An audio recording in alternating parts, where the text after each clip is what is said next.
there, everybody. My name is Kate, and welcome to my channel, Trinergy Awakens Naturally. So this is just going to be a real quickie quick. It's been a very, very tumultuous kind of few days for me personally, and I'm suspecting for other people on the planet, because people are weirding out.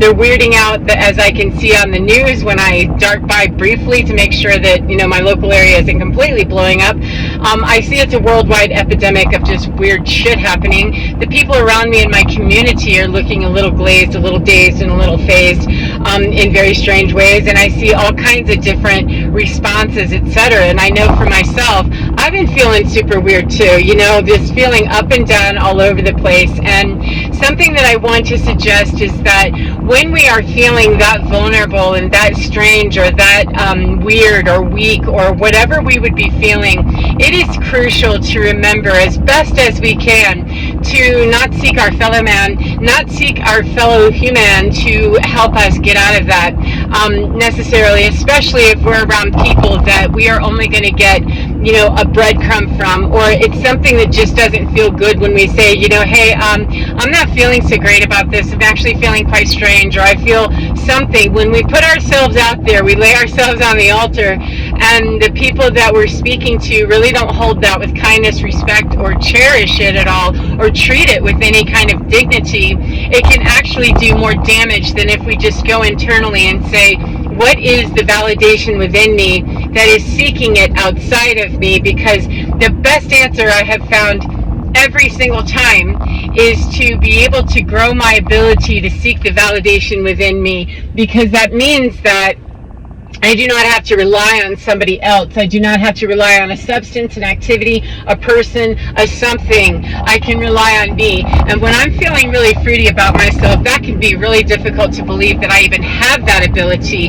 However, it is definitely not grown or known whenever I'm already feeling weird and I seek somebody else out to give me something that they already couldn't before I got there. And so for me personally, I remember back years ago when I was married and in a family dynamic with my family of origin. I no longer mess with any of that. I remember trying to speak to people and saying, I'm just feeling really weird about myself. Now, I was not, turned on to my spiritual journey the way that I am now, so that is a crucial difference in understanding. However, I would go and I would think, well, I'm going to just be, open and honest about this and, let them know I feel very vulnerable, I feel very frightened, I feel very something. And it came as a double-edged sword, and I could never quite figure it out, that you're asking someone who already isn't meeting your need to identify what's happening in your world. For me personally, that was true, that this was a situation, whoever I was speaking with at that time, that wasn't my therapist, in my personal relationships, I was asking people that were already demonstrating to me that they didn't understand me, they did not get me, and they did not have any empathy or empathic capability to read me. I felt highly misunderstood because I was, and so taking that as a great learning experience that was incredibly painful, just absolutely destroyed me in every direction, almost about killed me, to have to realize all of those realities and truths is that these are people that are going to be very happy to breadcrumb you because they don't have anything more they can offer you. The best you can do, Kate, is to reach inside of you and figure out, why would you wait? Why would you ask someone that already on a day-to-day basis isn't meeting your needs, does not really know you, does not get you, and is telling you on the day-to-day, on the regular, they're not showing up with you or for you. That was what was true for me. And so how am I going to, when I'm feeling vulnerable, is the last time, the least effective time to go and ask people that have already demonstrated to me and continue to demonstrate to me that they aren't showing up the way that really serves me. And I was codependently asking them to do that, because the expectation was that, well, they have it all together. They didn't have it together any better than I did. They just lived at a different level of emotional estrangement from themselves than I did. I was more likely to feel my own pain plus everybody else's, whereas the people I was hanging out with at the time, they really weren't connected to their emotions at all to feel any pain. And so asking that is like asking a reptile to grow a heart that, beats warm blood and become warm blooded all of a sudden because I'm having a moment of not being able to cope with all of the emotions that I do feel, plus all of the ones that you're, possibly not feeling for yourself. And so that energetic codependency left me in a real lurch a lot with not being able to cope with it. My neurological system would shut down. I would feel on edge, spaced out, anxious, twitching weird, angry, just all kinds of things. And so the best way that I've learned, especially during these high energy pushes and things, which are probably never going to stop, until we just completely get all the way into this, new consciousness as a whole. We're at that tipping point now that it's pretty strong, that it's very vitally important during these times and every day, period, whether we're experiencing high pushes or not, to meet our own need and to get out of that codependent need to believe that someone else has the key or the ability. I always want to be able to hug myself and meet my own need and remind myself that, hey, I am cool, I'm good, I'm okay, and anything that anybody else can offer to me is going to be bonus to me.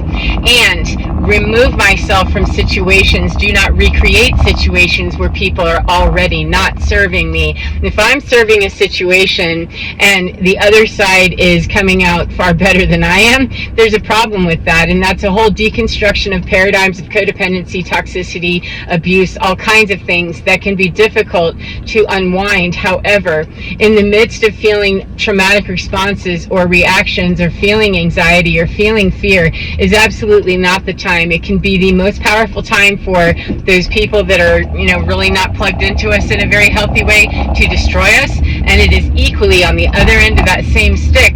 The more positive thing that can happen is that it's a potent, powerfully potent time that we can build ourselves up. Because the moment that we take those steps in that direction of I'm meeting my need, not with somebody's input in me of what I should be doing or what they think or blah, blah, blah, blah, blah. When I'm truly meeting my need, owning that and no longer feeling bad about that, whatever that micro step is, when I'm not thieving it from myself or anyone else to be there, when I rightfully and righteously own that, and we know that within us, we really do, we can feel that sense of peace and then we actually build those steps of being able to connect our internal with our external world. And the external world does not need to show up acting a particular way for us, because we gain from the external world in different ways and we receive the messages in different ways because we are emanating from within in a different way. And people that are shallow or are not meeting our need or are toxic or they're passive aggressive or they're doing whatever they're doing, we begin to separate more naturally from them, and we no longer allow them to define us or dictate to us or to destroy us. And so these high powered times when we might feel the need to really shrink inside and not ask for the help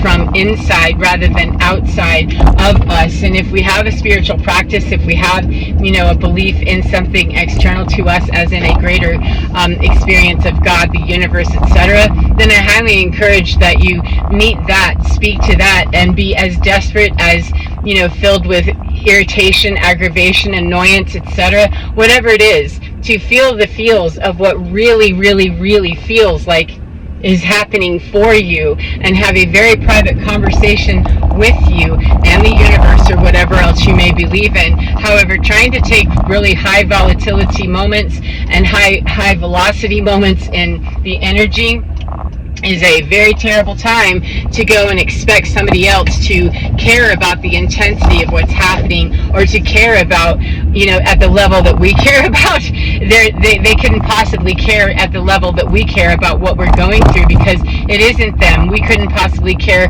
the same as them, no matter how empathic we may be. We can never experience, we're not going to eat and swallow, chew and digest somebody else's meal for them.